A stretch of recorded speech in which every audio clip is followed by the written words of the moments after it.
రంగారెడ్డి జిల్లా అబ్దుల్లాపూర్మెట్ మండల్ లష్కర్గూడకు చెందిన 62 సంవత్సరాల వయసు కలిగిన రిటైర్డ్ టీచర్ దీనగాథ చిలువేరు సత్యనారాయణ జూన్ 23 రాత్రి వరకు కుటుంబ సభ్యులతో అన్నము తిని కలిసి నిద్రపోయిన అతను జూన్ 24వ తారీఖు నుండి కనబడకుండా పోయాడు. అనేక వేల మందికి విద్యాబుద్ధులు నేర్పించిన ఈ యొక్క ప్రధానోపాధ్యాయుడు చిలువేరి సత్యనారాయణ గారు కానీ తన జీవితము రిటైర్మెంట్ అయిన తర్వాత కొన్ని నెలలే ఈ యొక్క పదవి విరమణ సందర్భంగా అంగరంగ వైభవంగా విద్యార్థులతో, పూర్వ విద్యార్థులతో, బంధువులతో, స్నేహితులతో, సహపాఠి ఉపాధ్యాయులతో కలిసి గొప్పగా ఫంక్షన్ చేసుకోవడం జరిగింది. కానీ అందరి జీవితాల్లో, విద్యార్థుల జీవితాల్లో వెలుగులు నింపిన ఆ యొక్క ప్రధానోపాధ్యాయుడి జీవితంలో చీకటి నింపింది ఎవరు?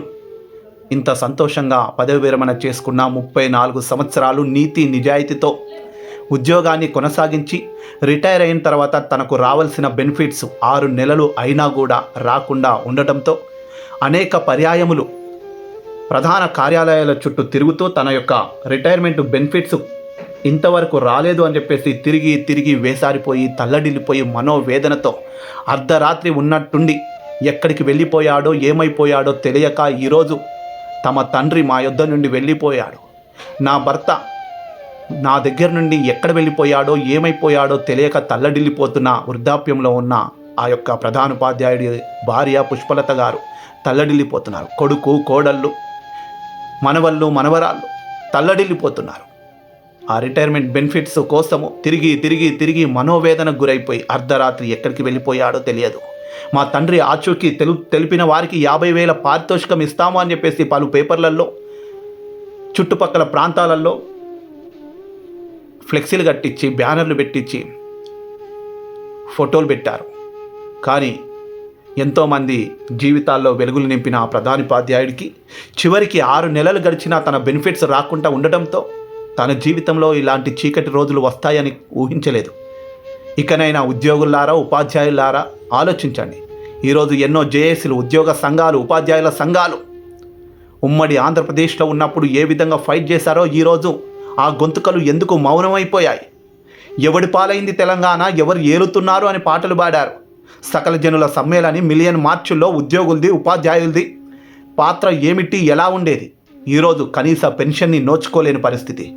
పదవి విరమణ పొందిన తర్వాత అంగరంగ వైభవంగా కార్లల్లో హడావిడిగా పంపించారు, సన్మానాలు చేశారు. కానీ ఆ ఉపాధ్యాయుడికి, ఉద్యోగులకు రాకుండా ఎంతమంది ఇలా గోసపడుతున్నారు. పిల్లల పెళ్ళిళ్ళు చేయకుండా ఇల్లులు కట్టుకోలేని పరిస్థితి. ఒకవేళ అప్పుల్లో కొనుక్కున్న ఇల్లు, ఈ యొక్క చిలువేరు సత్యనారాయణ గారి ఇల్లు బ్యాంకులో తాకట్టు పెట్టబడి ఉందంట. నా రిటైర్మెంట్ బెనిఫిట్స్ వస్తే నా ఇల్లుని నేను తీసుకుంటాను అనుకున్న అతనికి ఆశాభంగం కలిగింది. ఎవరిని అప్పడిగినా పుట్టడం లేదని చెప్పేసి ఈరోజు అతనికి జరిగిన అన్యాయం రేపు నీకు నాకు జరగదా?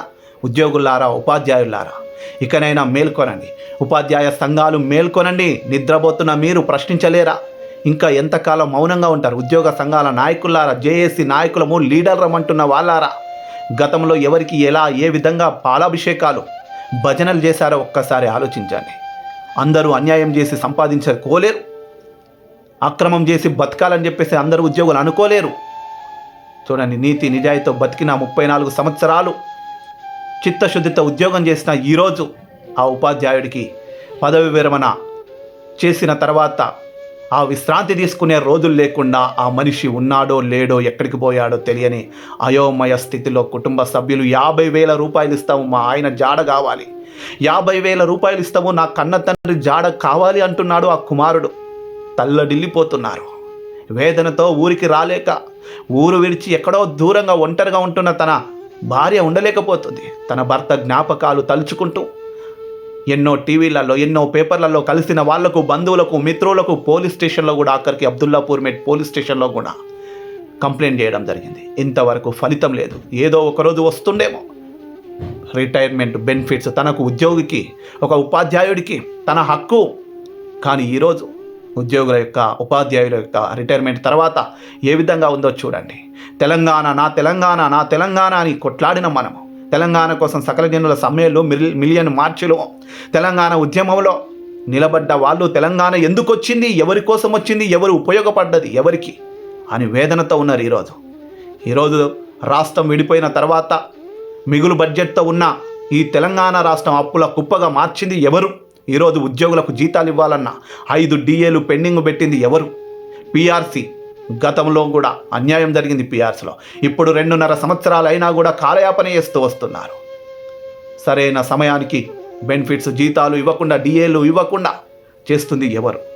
ఇకనైనా ఉద్యోగ ఉపాధ్యాయ సంఘాలు మేల్కోవాలి. ఈ కుటుంబానికి రావాల్సిన బెనిఫిట్స్ ఇప్పించి అతను ఎక్కడుండో వెతికి పెట్టే బాధ్యత ప్రభుత్వం మీద ఉంది. ఇలాంటి పరిస్థితి ఇంకొక కుటుంబంలో రాకుండా ఉండాలని దయచేసి ఈ వీడియోని అందరికీ షేర్ చేయండి. వీరికి మంచి జరగాలని భగవంతుని ప్రార్థిస్తూ థ్యాంక్ యూ. జై తెలంగాణ. ఈ ఫోటోలోని అబ్దుల్లాపూర్మెట్కి చెందిన 62 సంవత్సరముల చిలువూరు సత్యనారాయణ 24/6/2025 నుండి కనుబడటలేదు. ఆచూకీ తెలిసిన వారు క్రింది ఫోన్ నంబర్లను సంప్రదించండి.